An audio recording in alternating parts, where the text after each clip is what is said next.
Welcome to physics about. Projectile motion का ये 7th lecture है, जिसमें ये 3rd लेक्चर है न्यूमेरिकल सेक्शन पे।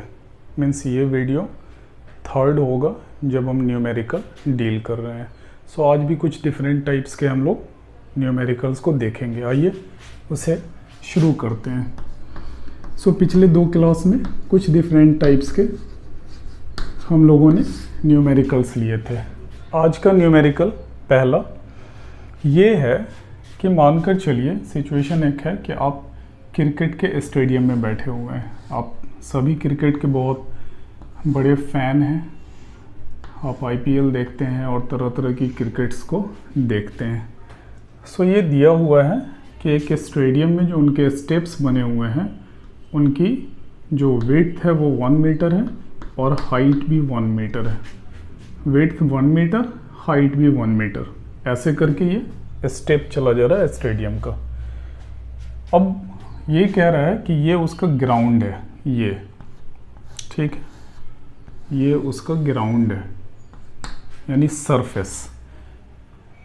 ये जो फर्स्ट स्टेप है उससे जो बैट्समैन जहाँ पर खेल रहा है वो डिस्टेंस 110 मीटर है, ये ठीक है। स्टेडियम के उस ग्राउंड पर जो बैट्समैन खेल रहा है उसकी दूरी 110 मीटर है। मान लीजिए ये आपका बैट्समैन है जिसने यहाँ बैटिंग करनी शुरू कर दी है, ठीक है, बैटिंग करनी शुरू कर दी है और उसने इस लेवल पर बॉल जब आता है, कौन से लेवल पे, जब 1 मीटर की हाइट यानी फर्स्ट जो आपका स्टेप है उतनी हाइट पर जैसे ही बॉल आता है कि वो ज़ोरदार छक्का उस पर जड़ देता है अपने बल्ले से, ठीक है।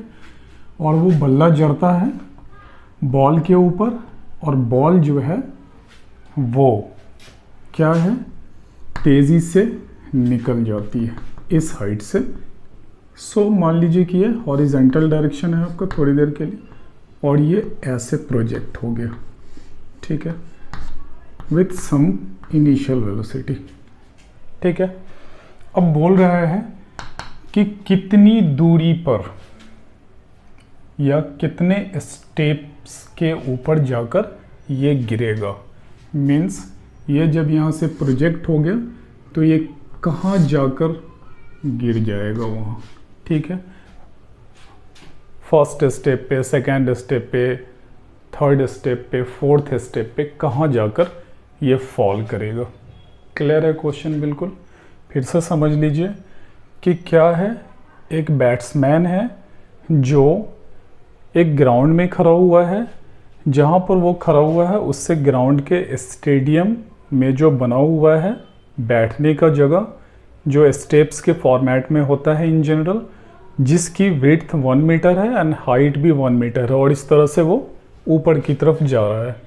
सो बैट्समैन जो है वो 1 मीटर की हाइट पे जब बॉल रहता है, ठीक है, तो वो उसे हिट कर देता है। जब हिट करता है तो उस वक्त जो स्पीड है उसकी वो 35 मीटर पर सेकेंड है, बॉल की initial speed, and angle with the horizontal is 53 degree,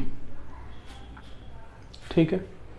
सो अब आपको क्या बताना है कि ये जो कौन से स्टेप पर जाकर वो गिरेगा। नंबर ऑफ स्टेयर, मतलब स्टेयर का जो स्टेप है उस पर वो कहाँ जाकर गिरेगा, ठीक है।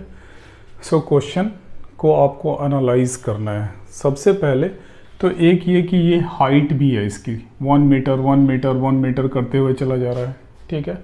और 110 मीटर के बाद ये विड्थ जो इसकी लंबाई है ये भी ऐसे बढ़ती हुई चली जा रही है, कहीं तक भी जाएगी वो उसके बारे में हमें जानकारी नहीं है। सो मान लेते हैं सबसे पहले लेट नंबर ऑफ स्टेप्स, ठीक है। क्या मान लेते हैं, let number of steps is equal to m, ठीक है। अब आपको ध्यान से देखना है, पहले ही ये अलग हो चुका है, चूँकि 1 मीटर की ऊंचाई से मार रहे हैं तो ये वाला केस और ये वाला केस पहले ही फिनिश हो गया। वो तो सामने ये उड़ेगा तो इस पर तो जाना नहीं है, अब इसके बाद ही जाना है। देयरफॉर y के डायरेक्शन में जब आप हाइट निकालने जाएंगे तो n-1 और हाइट कितनी है, सारे स्टेयर्स की हाइट, सारे स्टेप्स की हाइट 1 मीटर है। ठीक है, सो ये हाइट निकालिए आपने y के डायरेक्शन में। उसी तरह x की डायरेक्शन में निकालिए, x is equal to total n-1 into 1 metre, चूँकि x का भी पहला स्टेप आपको नहीं लेना है, प्लस 110। क्यों? क्योंकि 110 मीटर के डिस्टेंस पे है। Therefore x is equal to n-1 into m is equal to y plus 110 meter. So आपका y आपने ये निकाल लिया और x आपने ये निकाल लिया। अब सिंपली इसको आपको इस फॉर्मूले पर रख देना है, y is equal to how much, x tan theta minus g x square divided by 2u square into 1 plus tan square theta. ठीक है, ढेर सारी चीज़ें गिवन है, लाइक 53 दिया हुआ है, आपकी इनिशियल स्पीड दी हुई है, y और x में आपने रिलेशन निकाल लिया है। ठीक है, एंगल 53 डिग्री के लिए मैं एक आपको ट्रिक बता दे रहा हूँ, आप भूलेंगे नहीं। अगर ये 53 डिग्री है तो जस्ट आप इसको 4 मान लें, इसको 3 मान लें, ये ऑटोमेटिकली 5 हो जाएगा। देयरफॉर यहाँ पर tan का यूज़ किया गया है, इससे tan 53 cos और sin तीनों आप निकाल सकते हैं, cos 53 एंड sin 53 तीनों आप आसानी से कैलकुलेट कर सकते हैं। देयरफॉर अगर ये ट्राइंगल आपने याद रख लिया, बेस में 3 दे दीजिए, ठीक है, परपेंडिकुलर पे 4 और हाइपोटेनस ऑटोमेटिकली 5 हो जाएगा। देयरफॉर आप देखिए tan 53 यहाँ से कितना हो रहा है, इज इक्वल टू 4/3। याद रखिएगा, कभी कंफ्यूजन होगा कि भाई 3 परपेंडिकुलर में आएगा या बेस में आएगा, इतना ध्यान रखिएगा tan 53 डिग्री पर जो वैल्यू है वो 1 से ज़्यादा होना चाहिए। देख लीजिए यहाँ पर भी 1 से ज़्यादा आता है कि नहीं। ठीक है, सो हम कितना लेंगे, 4/3। x का वैल्यू आपको वहाँ पुट करना है, देयरफॉर y तो एज इट इज़ रह जाएगा, x में जो है वो वैल्यू y प्लस 110 है। सो अब हम इसको लिखना चाहते हैं। ठीक है, y का भी ये मीटर में है और ये 110 मीटर। सो इस वैल्यू को यहाँ पुट कर दीजिए, कितना आ जाएगा ये, y प्लस 110 x के जगह पे, tan theta is 4/3 minus g is 10, x square is once more y plus 110 square divided by 2 into u is 35 and that square into 1 plus 4/3 square। Now arrange कर लीजिए थोड़ा सा। ठीक है, अरेंज करना सीखना होगा आपको। ठीक है, so this is now how much, multiplication के बाद, या अगर मल्टीप्लिकेशन नहीं करना चाहते हैं तो एज इट इज़ भी रहने दे सकते हैं। ठीक है, लेकिन कोई फ़ायदा उसका नहीं मिलने जा रहा है। So this is 4y plus 440 divided by 3 minus, इस पूरे को ओपन कर लीजिए, 10 into y square plus 110 square plus 2ab means 220y and divided by this 2 into 35 into 35, okay, and this will become equal to 1 plus 16/9। Okay, अब ये देखिए आपका square term है और फिर ये y का टर्म है और फिर एक कांस्टेंट टर्म आ रहा है यहाँ से। ठीक है, अगर आप सबको अरेंज कर लेंगे तो ये y का क्वाड्रेटिक आ जाएगा, y square plus anything by plus c, a y square. Quadratic equation पर इसको सॉल्व कीजिएगा। ठीक है, y का एक पर्टिकुलर वैल्यू आता है। After solving that please go through and try to solve this. y का एक वैल्यू आएगा and that value is 5, valid value यही आएगा। ठीक है, अब यहाँ पर y के लिए 5 डाल दें। ठीक है, y इज इक्वल टू 5 डालते हैं यहाँ पे, तो this is n-1, that is y, इधर से इधर चला जाएगा तो 1, n is equal to 6, therefore n is equal to 6, यानी छठे स्टेप पे जाकर वो गिर जाएगा। ठीक है, ये क्वाड्रेटिक इक्वेशन लेकिन सॉल्व करना पड़ेगा, इस फॉर्मेट में आएगा क्योंकि यहाँ पर स्पेस कम होती है और ये वीडियो का ये मकसद नहीं होता है कि आपको स्पून फीडिंग करके इसको एक एक करके मल्टीप्लाई करके और तब जाके ये रिजल्ट तक पहुँचा जाए। बस मैंने एक इनसाइट दे दिया है। दूसरा इनसाइट ये कि ये तो एक मास्टर इक्वेशन है, इक्वेशन ऑफ ट्रेजेक्ट्री, मैंने शुरू में भी अपने वीडियोस में बताया था। सो इसको यूज़ करके आप किसी भी रिजल्ट तक पहुंच जाते हैं, बट इसमें इतनी सारी इंफॉर्मेशन दी हुई है कि आप चाहें तो सिंपल मेथड से भी बना सकते हैं। मैं थोड़ा सा हिंट देता हूँ, आप सॉल्व करके उस मेथड से आप कमेंट बॉक्स में ज़रूर हमें बताएंगे कि आपका रिज़ल्ट उस मेथड के थ्रू आया कि नहीं। आइए उस मेथड को भी देखते हैं। इसको please go through and solve this. उस मेथड को समझने के लिए बहुत ज़्यादा मेहनत करने की ज़रूरत नहीं है। देखिए कैसे समझते हैं। वेलोसिटी दी हुई है, ठीक है, एंगल दिया हुआ है, therefore u x is equal to u how much 53 u cos 53, और इसको इसी को लिख लेते हैं 35 एंड कॉस 53। ठीक है, अभी जस्ट मैंने निकाल के बताया था आपको, this is 4, this is 3 and this is 5 if this is 53, therefore 35 into cos 53 degree is 3/5, 5 7 35, therefore this will become equal to this much. Uy is equal to how much? 35 sin 53.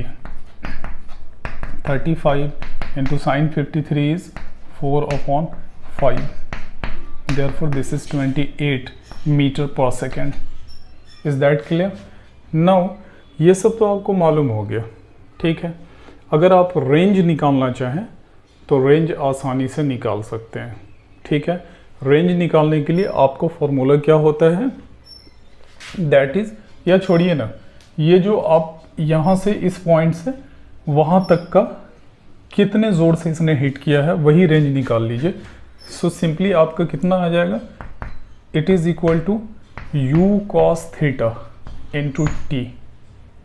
Okay, लेकिन हमें T नहीं मालूम है तो T हमें calculate करना पड़ेगा। ठीक है, टी कैलकुलेट करने के लिए आप मैक्सिमम हाइट पर चले जाइए जहाँ वी वाई डायरेक्शन में वेलोसिटी 0 होती है। Is that clear? और इससे हमें रिजल्ट तक पहुँचना है, बट आप देखिए v y is equal to u y plus a y t. Okay, v y is 0, u y i is how much आपने निकाला हुआ है, this is 28, this is how much plus 10 मान लेते हैं थोड़ी देर के लिए। ठीक है, not plus, this is minus because a y minus g, therefore T is equal to 28 divided by 10, that is equal to 2.8 second. 2.8 second कहाँ तक का आ गया है, एग्जैक्टली जब मैक्सिमम हाइट पर पहुंचती है तब। इसका मतलब है ये सिर्फ 2.8 सेकेंड है। इसका मतलब ये पूरा जो रेंज है वो दोगुना हो जाएगा, यानी पूरी टाइमिंग, पूरी टाइम ऑफ फ्लाइट कितनी हो जाएगी, 2 इंटू 2.8 हो जाएगी। ठीक है, अब वहाँ से इस वैल्यू के बाद आप यू कॉस थीटा आपका 21 सेंटीमीटर है, देखिए। ठीक है, how much, 21 multiplied by t is 2 into 2.8, that is 5.6. Is it? Now this is 56 and 2 6 12, 2 5 is 10, 10 and 11, 6 7 1 1. Is it clear? That is 117.6 total दूरी 110 मीटर रेंज की, सॉरी नॉट, ये total दूरी range से x के डायरेक्शन में 117.6 metre, और आप कितनी दूरी पर दिए हुए स्टेप से वो बैटिंग कर रहा है, देयरफॉर उधर कितनी डिस्टेंस बच गई, remaining distance is 117.6 minus 110, that is equal to 7.6। So पहला तो आपको लेना नहीं है क्योंकि ये तो ऐसे ही ये जा रहा है, देयरफॉर अगर आप देखिएगा तो 7.6 पहला घटा लीजिए, छठे स्टेप पर जाकर गिर जाएगा, और वही हमारा जो है रिजल्ट इससे पहले भी आ चुका है। सो मेथड्स कोई भी हो आप आसानी से यूज़ कर सकते हैं, बस शर्त यह है कि आपकी बेसिक्स को आपको ध्यान में रखना चाहिए। सो हर न्यूमेरिकल को, कम से कम फिज़िक्स और मैथमेटिक्स में तो हर न्यूमेरिकल्स को 2, 3, 4, 5 तरीके से भी आप एनालाइज कर सकते हैं। सो ये बहुत इजी स्टेप था, फर्स्ट वाला बना लीजिए या सेकेंड वाला बना लीजिए। अब सेकेंड क्वेश्चन की तरफ हम लोग बढ़ते हैं। सेकेंड क्वेश्चन में एक सिचुएशन ये है कि आप किसी ट्रॉली में बैठकर जा रहे हैं कहीं, ठीक है, और अक्सर होता है कि ट्रॉली में जो हमारे यहाँ ट्रक चलती है वो चारों तरफ से घिरी हुई रहती है, ठीक है। सिचुएशन आपको हम दिखा रहे हैं, मान लीजिए एक ट्रॉली है, ऊपर से घिरी हुई है पूरी, ठीक है, आप उसमें सवार हैं, यहाँ खड़े हुए हैं आप, ठीक है, खड़े हुए हैं, आपको अचानक से ध्यान आया, हाँ, और ये ट्रॉली जो है वो 14.7 मीटर पर सेकेंड के स्पीड से चल रही है, ठीक है। आपको अचानक आपने एक स्टोन को किसी पर्टिकुलर एंगल पर ऊपर की तरफ थ्रो कर दिया, let this be theta and this angle is u, ऐसे आपने थ्रो कर दिया। थ्रो जब किया तो ये जब आप एक पर्टिकुलर डिस्टेंस कवर करते हैं, वो दूरी कितनी है वो मैं बता देता हूँ, दैट इज 58.8 मीटर की दूरी के बाद वो फिर उसी में जा गिरता है, यानी स्टोन जो है वो फिर वहाँ पर जाके गिर जाता है, ठीक है। थोड़ा से हाइट हम घटा रहे हैं, क्या है, ये फिर से वहीं जाकर गिर जाता है। सिचुएशन आपको समझ में आ रहा है, ठीक है। आप यहाँ थे और अब वहाँ हैं, तो कितनी दूरी के बाद गिर रहा है, 58.8 मीटर के बाद सेम मूविंग ट्रॉली में फिर से जाके गिर जाता है, और उस ट्रॉली की स्पीड देख लीजिए 14.7 मीटर पर सेकेंड है। इस केस में एक तो आप खुद इस ट्रॉली के अंदर हैं, उस फ्रेम को आपको खुद का फ्रेम है, और कोई दूसरा आदमी भी हो सकता है जो आपको बाहर से ऑब्जर्व कर रहा हो, ठीक है, जो ग्राउंड पे खड़ा हुआ है यहाँ पे, क्लियर है ना। फिर से समझ लीजिए, ट्रॉली में एक आदमी सवार है, उस ट्रॉली की स्पीड 14.7 मीटर पर सेकेंड है, और वो एक स्टोन थ्रो करता है with certain initial speed and with the angle theta, और वो जब वो चलते हुए में ये ट्रॉली 58.8 मीटर की दूरी तय कर लेता है, तो वो उसी ट्रॉली में फिर स्टोन जाकर गिर जाता है। सो बाहर भी एक आदमी खड़ा हुआ है, तो आपको ये बताना है कि इस दिए हुए ट्रॉली के रिस्पेक्ट में कितना टाइम लगा उसे वहाँ से वहाँ पहुँचने में, और वो स्पीड कितनी थी, और अगर बाहर से इस प्लेन से देखता है तो स्पीड कितनी थी, और एंगल कितना था जो आपने वहाँ तक देखा। आप चाहें तो उसमें एंगल कितना है जो जिससे वो फिर से ट्रॉली में ही जाकर गिर जाए। दूसरी बात यह है कि आप चाहें तो मैक्सिमम हाइट भी इस केस में निकाल सकते हैं, ठीक है। सो अब ट्रॉली के रेस्पेक्ट में देखिए सबसे पहले कि अगर trolley from with in the trolley, from with in the trolley, तो कुछ नहीं है, इसने फेंका 58 मीटर 58.8 मीटर की डिस्टेंस कवर की एक्स के डायरेक्शन में, दैट इज़ 58.8 मीटर की डिस्टेंस। और वेलोसिटी उस टाइम में इस ट्रॉली की कितनी है, स्पीड ऑफ ट्रॉली, ठीक है, दैट इज इक्वल टू 14.7। तो यही तो है उसका कि इस स्पीड से फेंका और फिर वहीं जाके गिर गया, देयरफॉर टाइम कितना, that is equal to x divided by ut। So 58.8 divided by 14.7 that is equal to 4 second, ठीक है। सो ये टाइमिंग निकल गई कि आप ट्रॉली के रेस्पेक्ट में देख रहे हैं तो वो कहाँ जाके फॉल कर रहा है। बाहर खड़ा हुआ आदमी वो तो ये देख रहा है कि अरे फेंका गया है, और फेंकने में 4 सेकंड लगा वहाँ से वहाँ पहुँचने में, और उस बीच में जब ये जब देख रहा है तो वो देख रहा है कि ये तो u cos थीटा ही होना चाहिए था, ठीक है। सो अगर उस हिसाब से वो डिस्टेंस देखेंगे तो ये देख लीजिए कितनी दूरी है, ये u cos theta into t is equal to 58.8। Therefore u cos theta हमें निकालना है, that is u cos theta is equal to 58.8 divided by t, okay. और टी आपने, टी हर फ्रेम के लिए सेम रहता है, वो कभी चेंज नहीं होता है। मैंने ये बात पहले भी कही थी कि पर्टिकुलर किसी कंट्री में अगर दिन के 4 बज रहे हों अभी, तो हो सकता है ठीक उसी टाइम में किसी और कंट्री में सुबह के 4 बज रहे हों, वहाँ कोई आदमी सो रहा हो, और आपके लिए ठीक जब वो वहाँ सो रहा है तो आप कोई दूसरा काम कर रहे हो, देयरफॉर टाइम नहीं चेंज होता है। सो 58.8 divided by T, T is 4 second.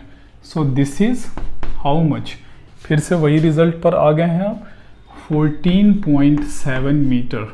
u cos theta is equal to 14.7 metre पर सेकेंड, ठीक है। सो अब ये चीज़ तो एक हो गई कि आपने u cos थीटा निकाल लिया जब यहाँ से कोई ऑब्जर्व कर रहा है। तो अब थोड़ा सेकेंड पार्ट में भी हम लोग पहुँच चुके हैं। थोड़ा सा वो यहाँ पर आप ध्यान देने वाली बात है कि अगर ये एक मैक्सिमम हाइट पर पहुँच गया तो वहाँ पर क्या होती है, y के डायरेक्शन में वेलोसिटी 0 हो जाती है, ठीक है। सेकेंड पार्ट हम लोग डील कर रहे हैं। तो अगर ये पूरी दूरी 4 सेकेंड इसने लिया तो यहाँ तक पहुँचने के लिए दूरी कितनी होगी, दैट इज़ 2 सेकेंड, ठीक है। इस पॉइंट तक पहुँचने के लिए दूरी कितनी, 2 सेकेंड, ठीक है। सो उस पॉइंट पर जब आप लिखते हैं v y is equal to u y plus a y t, v y वहाँ पर 0 है, यू वाई कितना होता है, यू साइन थीटा, ठीक है। देख लीजिए यू साइन थीटा है ये, अगर इधर लेकर जाते हैं यू साइन थीटा है। As observe from this person, a y is, यहाँ पर हम टैक्टिकली चूँकि सब पॉइंट में है, देयरफॉर हम ए वाई 9.8 मीटर पर सेकेंड स्क्वायर लेंगे। एंड टी वन यहाँ पर हम लिख देते हैं, टी वन कितना आया है, चूँकि मैक्सिमम हाइट तक पहुँचने की दूरी 2 second. Therefore u sine theta is equal to how much, that is 2/816 and this is 19.6. This is equation first. This is equation second. ठीक है। अब यहाँ से हम एंगल निकाल पाएंगे। देखिए कितना इजीली एंगल, 2 को 1 से डिवाइड कर दीजिए, इक्वेशन 2 डिवाइडेड बाई 1, ठीक है।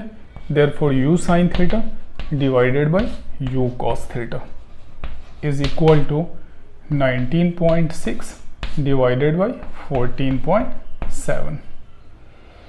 यू से यू कैंसिल आउट, इसको डिवाइड करके देखिए ये ऑलमोस्ट 1.333 के आसपास आ जाएगा। Therefore tan theta is equal to 1.33। Therefore theta is equal to tan inverse 1.33, is it? और हम नहीं चाहते हैं कि इसको चेंज कीजिए, चेंज करके एंगल्स में लाइए।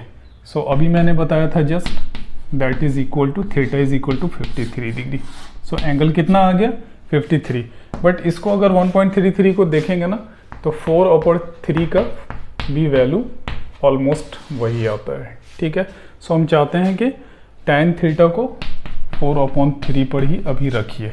उसका कारण यह है कि हम पीछे हिंट भी दे चुके हैं, एक ट्रिक बता चुके हैं कि अगर इसको 4, इसको 3 और इसको 5 मान लें तो ये 53 डिग्री हो जाता है, और कॉस उसके हिसाब से कितना हो जाएगा, 3/5 हो जाएगा, और साइन कितना हो जाएगा उसके हिसाब से, दिए हुए एंगल के हिसाब से ये हो जाएगा 4/5, ठीक है। सो आपका थीटा निकल चुका है। किस एंगल से उसको थ्रो करना चाहिए, ठीक है। अब हमें निकालना क्या है, उसकी टाइमिंग भी निकालनी है। टाइमिंग निकालने के लिए, टाइमिंग तो ऑलरेडी निकल चुकी है, सो अब क्या निकालनी है हमें, सो अब स्पीड भी निकालना है, इनिशियल स्पीड उसको कितना रखना चाहिए। सो यहीं पर हम बना देते हैं, उसी से बना देते हैं, या किसी इससे भी चाहे तो इससे भी बना सकते हैं। इस इनिशियल स्पीड कितनी रखनी है आपको। सो आप देखिए u sin theta is equal to 19.6, therefore u is equal to 19.6 divided by sin theta, and this is 19.6 sin theta 4/5. See here, this is 4 multiplied by 5, so this will become equal to 4 point how much, 9. So 5 9 ja 45, 5 4 ja 20 and 24, almost there. So this is u is equal to 24.5 metre पर second. सो बहुत बार height निकालने के लिए भी आपको बोल सकता है क्वेश्चन में कि कितना वो मैक्सिमम हाइट पर पहुंच गया। सो सिंपल इस फॉर्मूले का यूज़ कर लीजिएगा, vy² is equal to uy² plus 2gh। vy उस पॉइंट पर 0 है, uy का कुछ वैल्यू आप अब जान रहे हैं, नहीं भी जानते तो भी कैलकुलेट हो जाता, और h यहाँ से आसानी से निकाल सकते हैं। सो क्वेश्चन में इसी टाइप का ट्विस्ट होगा, आपको उस चीज़ को खुद से एनालाइज करना होगा। एनालाइज करेंगे आपका कॉन्फिडेंस बढ़ता हुआ चला जाएगा। क्वेश्चन को देखकर बिल्कुल भागिए नहीं, न्यूमेरिकल्स को देखकर हो सकता है इनिशियल स्टेज में आपको बनाने में दिक्कत होगी, लेकिन जैसे जैसे आप सॉल्व करते जाएंगे वैसे वैसे आपकी वो प्रॉब्लम ख़त्म होती जाएगी, कॉन्फिडेंस बिल्डअप करता चला जाएगा। और जैसे ही कॉन्फिडेंस बिल्डअप करेगा तो न्यूमेरिकल्स में क्या होता है, फिज़िक्स के एक का कनेक्शन दूसरे से, दूसरे का कनेक्शन तीसरे से, तीसरे का कनेक्शन चौथे से, इस तरह से कनेक्शंस काफ़ी सारे होते चले जाते हैं। और जैसे जैसे आप कनेक्शन को डिकोड करते जाइएगा वैसे वैसे आपको मज़ा आता चला जाएगा। नेक्स्ट क्वेश्चन को थोड़ा इजी करके हम लोग समझने की कोशिश करते हैं, या एक इजी सा क्वेश्चन लेते हैं, ठीक है। कैसा लेते हैं क्वेश्चन कि आइए, एक क्वेश्चन ये है कि एक लैंप पोस्ट है, ठीक है, छोटा लैंप पोस्ट बनाते हैं। लीजिए लैंप पोस्ट में एक लैंप लटका हुआ है, ठीक है। उस लैंप की हाइट ग्राउंड से 13 मीटर है, ठीक है। ग्राउंड से उस लैंप की हाइट 13 मीटर है, और एक कोई पर्टिकुलर पर्सन यहाँ पर खड़े हुए हैं जो उस दिन चाहते हैं कि ऐसा कुछ निशाना लगाएं कि वो स्टोन ऐसा प्रोजेक्ट करें उसकी तरफ कि वो जाकर बिल्कुल उस पर जा लगे, ठीक है, ये। और वो कितनी दूरी पे है, 50 मीटर की दूरी पर है। तो क्वेश्चन ये कहता है कि कितने एंगल से इसे प्रोजेक्ट करे, इसे थ्रो करे कितने एंगल से, सो दैट कि वो मिनिमम एंगल के कारण टाइम सबसे मिनिमम लगता हो, उस मिनिमम एंगल के कारण टाइम बिल्कुल मिनिमम लगता हो। सो इसने जो ये स्पीड दिया है वो है 10√g मीटर पर second, is it clear? So speed इसने 10√g मीटर पर सेकेंड दी है। क्वेश्चन के सिचुएशन को फिर से समझ लीजिए, फिर से ये क्वेश्चन समझिए कि एक लैम्प पोस्ट है, उसमें एक बल्ब लटका हुआ है और ये जो पर्सन है वो किसी बॉल को या स्टोन को 10√g मीटर पर सेकेंड के स्पीड, इनिशियल स्पीड से थ्रो करता है। सो बोल रहा है कि वो मिनिमम एंगल कितना होना चाहिए जिससे टाइम मिनिमम लगे उसको वहाँ से पहुँचने तक। ठीक है, आप जानते हैं कि इसमें क्या क्या दिया हुआ है। x दिया हुआ है 50 मीटर, y दिया हुआ है 13 मीटर, ठीक है, u दिया हुआ है 10√g मीटर पर सेकेंड। निकालना क्या है आपको? एंगल निकालना है। देयरफॉर सबसे बेस्ट तरीका है एंगल निकालने का y is equal to x tan theta minus gx square divided by 2u square 1 plus tan square theta.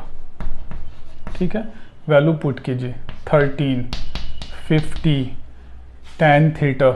tan theta में क्वाड्रेटिक इक्वेशन आएगा g 10 x square, this is 50 into 50, 2 into 10 square, u square 10 square is 100 and g is 10, √g is 10 into 1 plus tan square theta. Okay, now this is 50 tan theta and this is how much? 10 से cancel out हो गया, बाकी को भी कर लेते हैं cancel out. ये 0 से ये 0 कैंसिल आउट, इससे ये वाला 0 cancel out. Now this becomes equal to 5/2, this is +1, therefore this is -5/2 tan square theta. Okay, arrange कर लीजिए। 2 LCM कितना हो गया? 26 is equal to 100 tan theta and this is 5 and this is 5 and 5 tan square theta. Is there something missing? How much? 5/2, nothing missing at all. So this is how much? Tan square theta, that is -5 tan square theta. Okay, so अब इसको जब standard format में लेके आइएगा तो this will become equal to 5 tan square theta minus 100 tan theta and minus no that is plus 31 is equal to 0। Okay, so values में देख लीजिएगा कैलकुलेट करके, कहीं कोई प्रॉब्लम नहीं होनी चाहिए। वैसे तो मुझे नहीं लग रही है कि प्रॉब्लम है। 10 is 10 and this 20 is vanished by this 2 and okay this is 25। Therefore मैंने एक ही बार लिखा था, इसीलिए मुझे वो थोड़ा सा डाउटफुल मुझे फील होने लगा था। सो this is not 31, 26 and 25 is 51. Now this is clear. So मुझे डाउट हो रहा था कि कहीं छूट तो नहीं रहा है कुछ। So 5 tan square theta minus 100 tan theta plus 51 किस फॉर्मेट में आ गया? ax square plus bx plus c के फॉर्मेट में आ गया। आप tan थीटा के रूट्स को सॉल्व करके देख लीजिएगा। tan थीटा का 2 रूट आता है, one is 3/5 and another is 17/5। Okay, so आपको किसको चुनना है? बोल रहा है मिनिमम टाइम लगना चाहिए। देयरफॉर आप जानते हैं t is equal to 2u sine theta upon g। ठीक है, सो मिनिमम टाइम जो है वो मिनिमम एंगल पर लगेगा, because time depends upon sine theta and ये थीटा जितना कम होगा साइन का वैल्यू उतना ही कम होगा और उतना ही टाइम कम लगेगा। देयरफॉर वो मिनिमम एंगल होना चाहिए, ये हम रिजेक्ट करेंगे। Theta is equal to tan inverse 3/5। This is the case out here. So situations हैं, आपको डील करते हुए चलना पड़ेगा, अदरवाइज बहुत डिफ़िकल्ट हो जाएगा। जब तक आप न्यूमेरिकल को सॉल्व नहीं करेंगे, उसके कॉन्सेप्ट्स को समझेंगे नहीं, तब तक थ्योरेटिकल कॉन्सेप्ट भी क्लियर नहीं होने जा रहा है।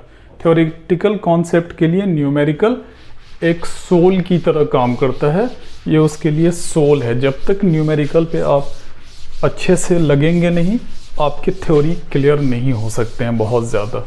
वो जो मोटा मोटी फार्मूला है आप देख लीजिए, t is equal to 2u sine theta upon g, r is equal to u square sine 2 theta upon g, and h max is equal to u square sine square theta upon 2g।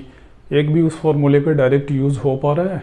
अब तक नहीं हो पा रहा है। ठीक है, अब आइए एक नेक्स्ट क्वेश्चन लेते हैं। स्टेयर्स हैं ये, ठीक है। इन स्टेयर्स की हाइट, सबकी हाइट 10 सेंटीमीटर है एंड विड्थ 20 सेंटीमीटर है। एक बॉल को यहाँ से प्रोजेक्ट किया गया है, ठीक है। तो वो जो प्रोजेक्शन है बोल रहा है कि कितना मिनिमम स्पीड दिया जाए सो दैट कि वो कम से कम डिस्टेंस पर गिरे यहाँ से जाकर, ठीक है। सो अगर एग्जैक्टली इसको टच कर दे रहा है यहाँ पे, ठीक है, तभी तो वो इसको टच किया, तो एकदम टच करेगा तो बहुत हल्का सा, हम मान लेते हैं कि यही लास्ट पॉइंट है जहाँ पर वो टच कर रहा है। इस तरह का एक क्वेश्चन हमने पिछले दिनों देखा था, बट वो पैटर्न अलग है और ये वाला पैटर्न अलग है, ठीक है। तो वो मिनिमम स्पीड दिखाना है जो लास्ट सीढ़ी को वो टच कर दे, ठीक है। सो आप देखिए 3 सीढ़ी दी हुई है, तो इसका मतलब यहाँ जाके टच कर रहा है, तो टोटल हाइट कितना हो गया? 10 + 10, 2 ही सीढ़ी है, तो कितना हो गया? 20 सेंटीमीटर ये हाइट हो गई। और विड्थ के हिसाब से देखेंगे तो ये 20 सेंटीमीटर और ये 20 सेंटीमीटर, तो कितनी विड्थ हो गई वहाँ? अगर यहाँ एज पे रखा हुआ है तो 40 सेंटीमीटर हो गई। तो that minimum speed you have to calculate.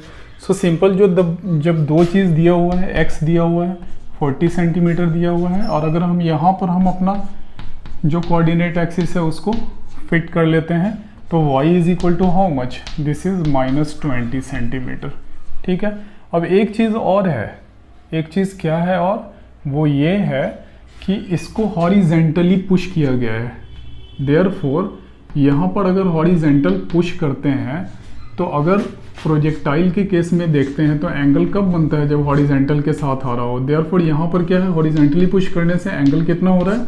0 degree हो रहा है, ठीक है।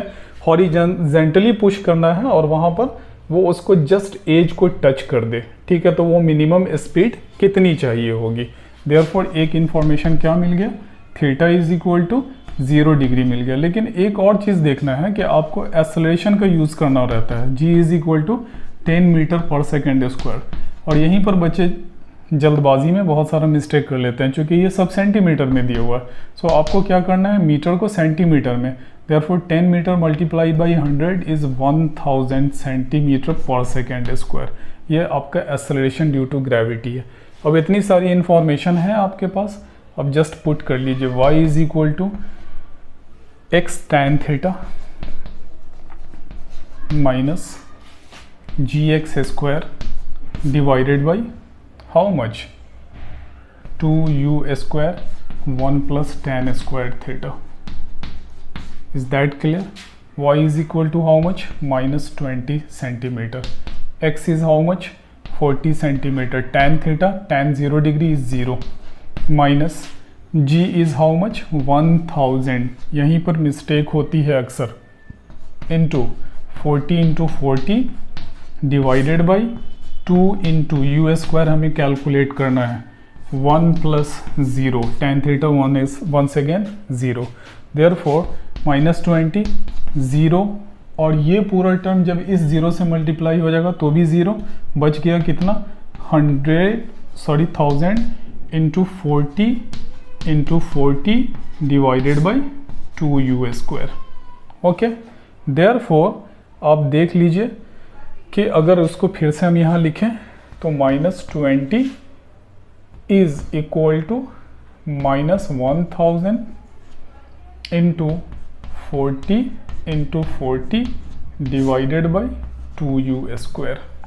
u इधर लेकर चले जाइए, माइनस से माइनस cancel out, 1000 into 40 divided by, this is 20 into 2, 0 से 0 कैंसिल, 2 and 2 से ये वाला कैंसिल, ठीक है।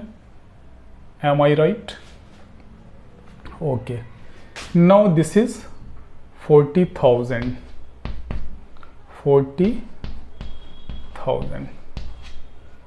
this is 40, that means u² is 200 square whole square, therefore u is equal to 200 metre पर सेकेंड। सो ये आपका मिनिमम स्पीड है। क्वेश्चन को फिर से समझ लीजिए, हो सकता है इनिशियल स्टेज में हम क्वेश्चन आपको अच्छे से नहीं समझा पाए हो। क्वेश्चन ये है कि 3 स्टेप्स दिए हुए हैं, उसमें सबसे टॉप वाले पर एक कोई ऑब्जेक्ट रखा हुआ है, स्टेप्स की हाइट 10 सेंटीमीटर है सबकी और विड्थ 20 सेंटीमीटर है। यहाँ से इसे horizontally with initial speed u push कर दिया गया है। सो बताइए कि वो एज को टच करते हुए निकल जाए, सो उसमें उसे कितना मिनिमम स्पीड उसको वहाँ देना पड़ेगा हमको जो है। So that speed is 200 metre पर सेकेंड, एंड अगर इसको कन्वर्ट कर दें तो दिस इज नॉट 2 मीटर नहीं है, ये सेंटीमीटर में था सब, therefore this is 200 centimetre and that is 2 metre पर सेकेंड, ठीक है। सो बोलने में वो थोड़ी मिस्टेक हो जाती है, आप उसे करेक्ट कर लिया कीजिए, ठीक है। सो जब आप हॉरिजेंटली देते हैं एंगल 0 हो जाता है। सो इस तरह के सिचुएशंस आपको ढेर सारे मिलते रहेंगे, बहुत सारे ऐसे सिचुएशंस आते रहते हैं। नेक्स्ट क्वेश्चन इसके बाद फिर से देख लें एक।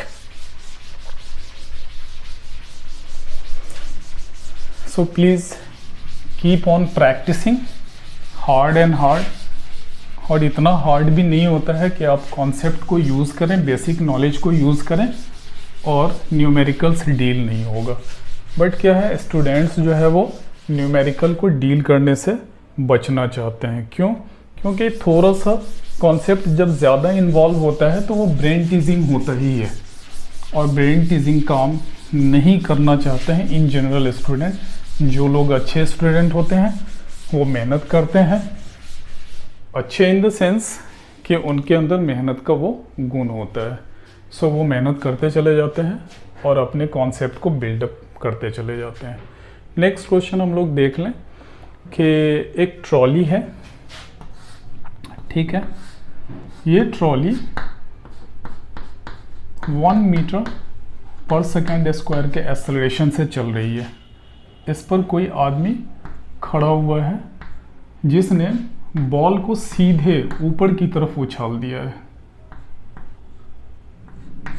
ठीक है, सीधे ऊपर की तरफ उछाल दिया है। सो जब ये बॉल को सीधे ऊपर की तरफ उछाल दिया है तो आप सोचिए कि ये तो चल रही, कितनी स्पीड से उछाला है, ये स्पीड है बॉल की 9.8 मीटर पर second.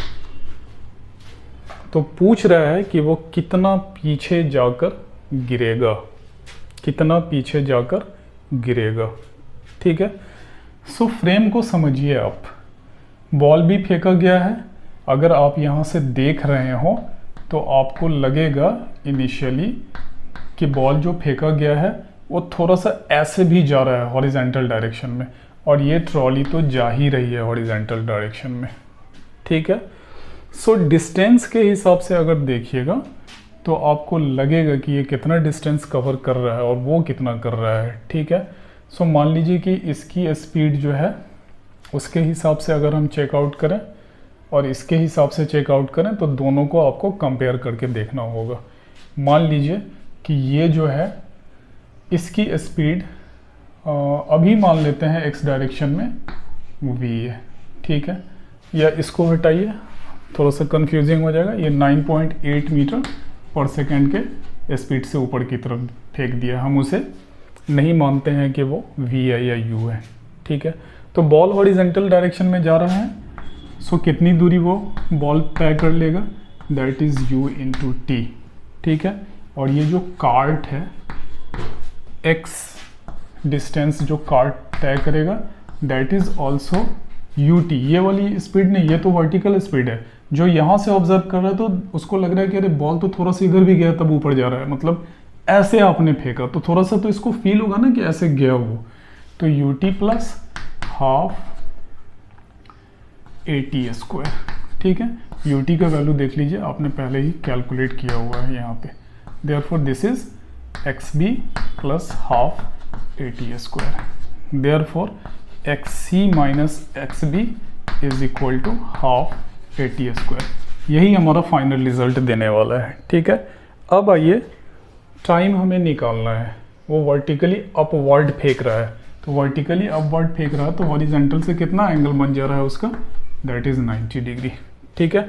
Therefore T is equal to 2u sin theta upon g, and 2u sin theta is 2uy upon g, and uy देखिए तो कितना है, 2 इंटू 9.8, या हाँ 9.8 ही है, डिवाइडेड बाई 9.8। 9.8 से 9.8 cancel, how much, it is 2 second.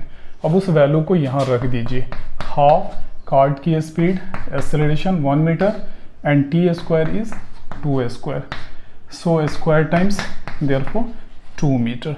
सो ये दूरी कितनी आ गई, xc माइनस xb, 2 मीटर पीछे की तरफ ये बॉल जो इसने फेंका है वो 2 मीटर पीछे ऐसे आकर फॉल कर जाएगा। क्लियर है। सो क्वेश्चन को, उसके बेसिक्स को समझिए। हम बार बार बोल रहे हैं प्रोजेक्टाइल मोशन में एक ऐसी चीज़ है कि कोई भी फॉर्मूला डायरेक्ट नहीं यूज़ हो रहा है। देखिए पहले ये यूज़ हो गया है, तब आपने टाइम ऑफ फ्लाइट को यूज़ करके टाइमिंग निकाली है। सो कई तरह से उलझा कर क्वेश्चन को रखा जाता है। अगर आप में थोड़ा सा भी वो होगा कि अरे डायरेक्ट क्वेश्चन पैटर्न पर क्यों नहीं आ रहा है, नहीं, आपको बेसिक से जाकर उसके चीज़ों को रिलेट करना होगा, रिलेट करके ही आप रिज़ल्ट तक पहुंच सकते हैं। रिज़ल्ट अगर रिलेट नहीं कर पाएंगे, अगर क्वेश्चन को रिलेट नहीं कर पाएंगे कि कैसे उसको क्या करना है, रिज़ल्ट तक पहुंचना आपको प्रॉब्लम क्रिएट कर देगा। एक और क्वेश्चन देख लेते हैं फटाफट, इसको पहले वाइप कर दें।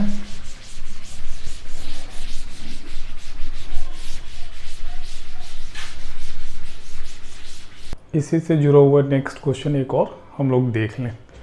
एक सिचुएशन है कि कोई बर्ड फ्लाई कर रही है, मान लीजिए ये बर्ड है जो फ्लाई कर रही है। ठीक उसी टाइम में वर्टिकल प्लेन में,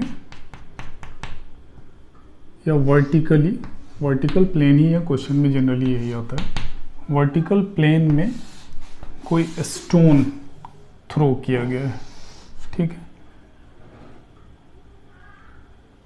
किस वक्त थ्रो किया गया है, ठीक उस वक्त जब बर्ड उसके ओवरहेड थी। सो वर्टिकल प्लेन में एक स्टोन को ठीक जब ओवरहेड थी उसी समय थ्रो किया गया है, ठीक है। तो अब आप देखिए सिचुएशन, और ये बर्ड जो है वो 10 मीटर पर सेकेंड के स्पीड से हॉरिजेंटली क्रॉस कर रही है। ठीक उसी टाइम में कोई ऑब्जेक्ट या स्टोन वर्टिकल प्लेन में उस पर फायर किया गया है या थ्रो किया गया है, ठीक है। सो ये प्रोजेक्टाइल मान लीजिए फायर किया गया, तो हो सकता है कि कभी वो ऐसे तो मुड़ेगा ही, ठीक है। So for the first time, और थोड़ा इसको ऊपर ले जाते हैं, फॉर द फर्स्ट टाइम इस बर्ड को ये एट द टाइम 2 सेकेंड पर फर्स्ट टाइम में मिलती है, ठीक है। और जब वो फ्लाई करते हुए सीधे चली जा रही है तो सेकेंड टाइम उसे, ठीक है, वो मिल जाती है 6 सेकेंड के बाद। इसका मतलब है कि ये फायर किया गया तो ये ठीक ओवरहेड थी, तो पहली बार 2 सेकेंड, इसका मतलब 0 से यहाँ, और 2 सेकेंड के बाद फिर 6 सेकेंड, मतलब टोटल टाइमिंग कितनी हो गई उसकी, t is equal to T1 plus T2। यही उसका क्या हो गया, टाइम ऑफ फ्लाइट हो गया, ठीक है। ओरिजिन से यहाँ से शुरू किया। Therefore T is equal to, आप जानते हैं 2u sine theta upon g. Clear है? और इसी 2u साइन थीटा को 2uy लिखते हैं अपॉन जी। एंड टाइम कितना है? दिस इज 2 4 जा 8। So uy is equal to 4 into g. G is 10 metre पर second, therefore this is 40 meter पर सेकेंड। एक चीज़ आपने निकाल ली। क्वेश्चन ये कह रहा है कि कितनी हाइट है जब ये 2 बार वहाँ से उसको मिल जाता है। ठीक है, कितनी हाइट पर ये बर्ड फ्लाई कर रही है। ठीक है, आइए देखिए ये वाला जो लाइन है जिस पर h ये आपने लिया हुआ है ऑलरेडी, ये कितने देर पर मिल जा रहा है? 2 सेकेंड पर मिल जा रहा है। सो इसी को मानकर हम y निकाल लेते हैं। Therefore y is equal to uy_t plus half ay_t square. ठीक है, सो g तो हमको मालूम ही है, uy कितना है आपके पास? uy जो है ऑलरेडी आपने 40 मीटर पर सेकंड निकाला हुआ है, और पहली timing t is equal to 2 second. Therefore 40 into 20, ay minus में, therefore half into this is 10 and t square is 2 square, therefore this is 80। And ये सब कैलकुलेट करने के बाद कितना आ जाएगा? 2 का square 5 into 4, that is 80 minus 20।